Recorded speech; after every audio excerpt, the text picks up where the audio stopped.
Charleston, South Carolina is a historic southern town with a lot of charm. On this walking tour, we will feature some highlights of Charleston's historic district. We started at the Visitor Center in the old railroad station, where there are many resources to help you get the most out of your visit. Charleston is a very walkable town, and walking is a great way to explore the city. Should you choose not to walk, you can hop on the free shuttles. The shuttle terminal is next to the Visitor Center. There are some additional options for transportation as well. We headed to the waterfront and the Waterfront Park with its fountain and pier.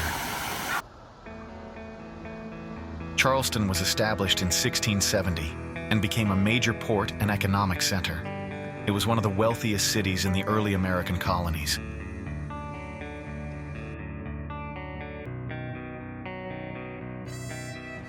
Charleston is where the Civil War started when Confederate forces fired on Fort Sumter on April 12, 1861. We had lunch at the Griffon Pub with its interesting decor.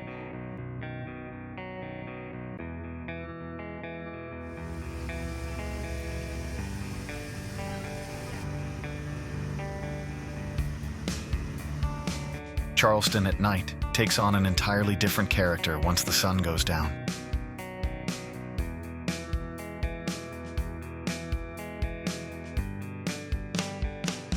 Here is the Pineapple Fountain.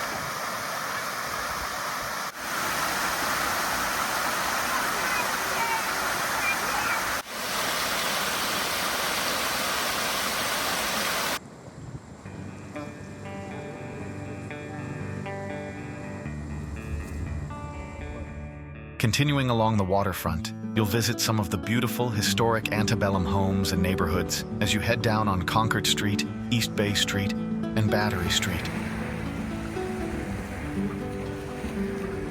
In addition to bombardment and damage during the Civil War, Charleston has endured and survived many other challenging and disastrous events, including hurricanes. In 1861, there was a major fire that destroyed about 600 buildings. Charleston was also hit by the largest earthquake recorded in the eastern United States in 1886, killing as many as 100 people and damaging thousands of buildings.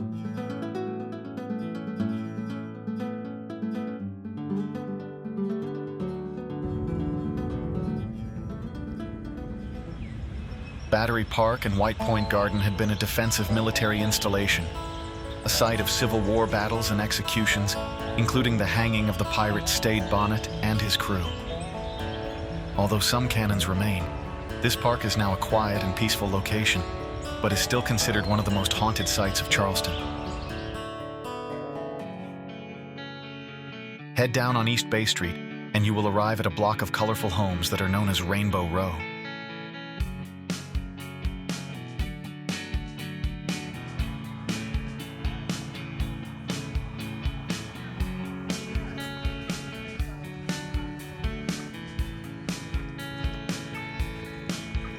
There are still some cobblestone streets. The cobblestones are repurposed rocks that had been used as ballast on ships arriving from Europe.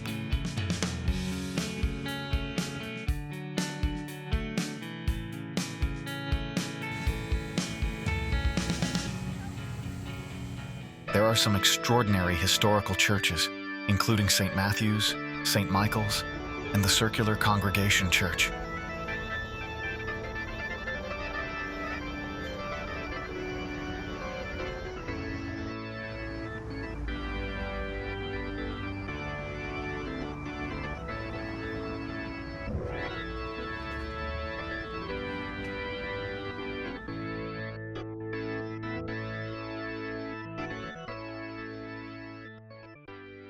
The Charleston City Market began in the 1790s and stretches for 4 city blocks, starting at Market Hall on Meeting Street and ending on East Bay Street.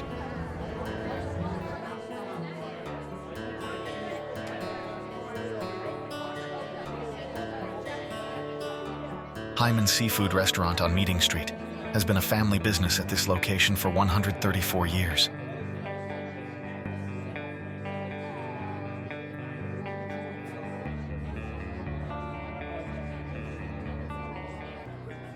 Charleston has some excellent shopping, and King Street offers a diverse mix of antique stores, boutiques, galleries, restaurants, and nightclubs.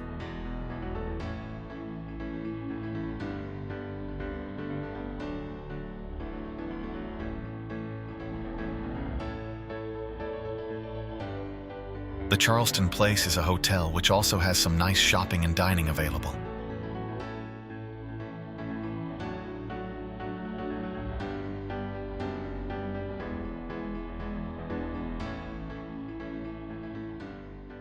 A dining option that may be somewhat difficult to locate is the Hutson Alley between John Street and Hudson Street, but it is worth the effort. Here you will find an assortment of restaurants to choose from.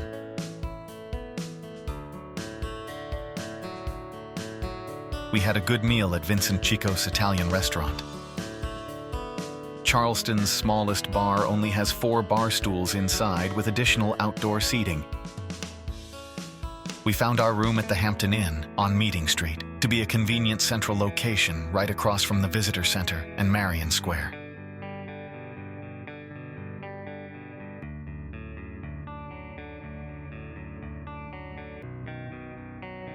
The Azul Mexicano restaurant on Meeting Street was also nearby.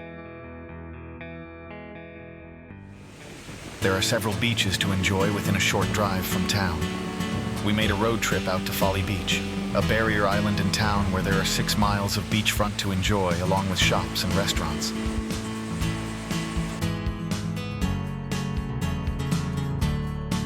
This is the walkway to the Morris Island Lighthouse, where you can enjoy the artworks.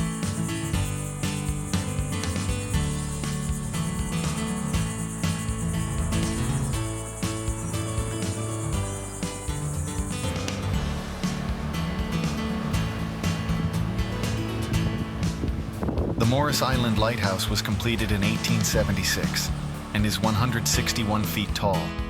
It is the tallest lighthouse in South Carolina. We also visited the Isle of Palms, crossing the Arthur Ravenel Jr. Bridge, which has been the 3rd largest cable-stayed bridge in this hemisphere.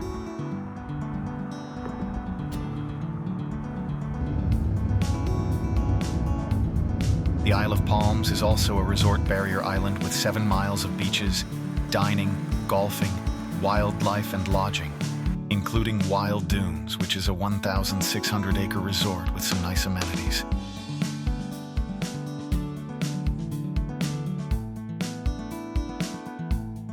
Also in Charleston is the South Carolina Aquarium, but that will be a future project. Thank you for watching.